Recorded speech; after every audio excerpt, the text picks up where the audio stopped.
সিনেমার বর্তমান সময়ের অন্যতম ব্যস্ত নির্মাতা রায়হান রাফি একের পর এক হিট সিনেমা উপহার দিয়ে চলেছেন তিনি। অন্যদিকে ঢালিউড চিত্রনায়িকা শবনম বুবলী, এই দুই গুণী ব্যক্তিত্বের হাত ধরে বাংলা সিনেমা যেন পেতে যাচ্ছে নতুন কিছু। দর্শকদের দীর্ঘদিনের অপেক্ষার অবসান ঘটিয়ে শুরু হচ্ছে এক নতুন গল্প। তাদের এই প্রচেষ্টা কি বক্স অফিসে নতুন কোনো রেকর্ড করবে?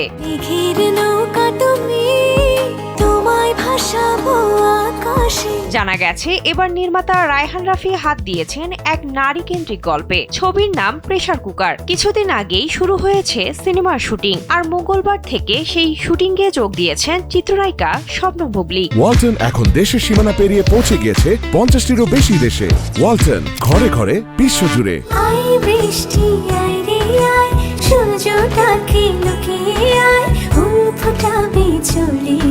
এর মধ্য দিয়ে প্রায় 3 বছর পর আবারও রাফির নির্দেশনায় কাজ করছেন বুবলী। এর আগে 2022 সালে ওটিটি কন্টেন্ট 7 নাম্বার ফ্লোর ও টানে একসঙ্গে কাজ করেছিলেন তারা। দীর্ঘ বিরতির পর রাফির সেটে ফেরা এবং নতুন সিনেমা প্রসঙ্গে বুবলী বলেন, গল্পটা আমার কাছে দারুণ লেগেছে, চরিত্রটাও খুব ইন্টারেস্টিং।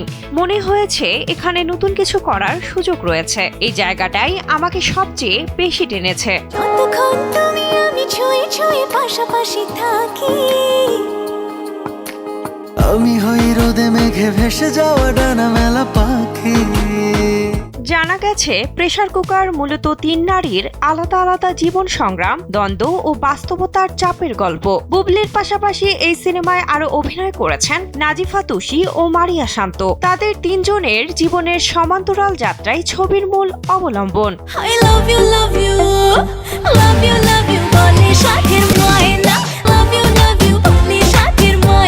সিনেমাটি নারীকেন্দ্রিক হলেও এতে একটি অত্যন্ত শক্তিশালী পুরুষ চরিত্র রয়েছে বলে গুঞ্জন চলছে। সেই চরিত্রে কে থাকছেন তা নিয়ে চলছে জল্পনা। শোনা যাচ্ছে চরিত্রটিতে দেখা যেতে পারে জাহিদ হাসান অথবা চঞ্চল চৌধুরীর মতো কোনো হেভিওয়েট অভিনেতাকে। তবে এ বিষয়ে প্রযোজনা বা পরিচালনা টিম থেকে এখনো আনুষ্ঠানিকভাবে কিছু জানানো হয়নি।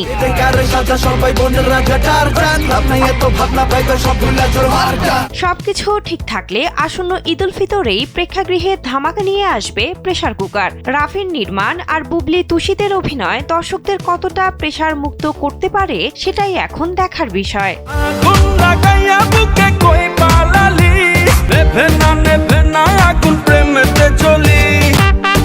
বিনোদন ডেস্ক, কালবেলা।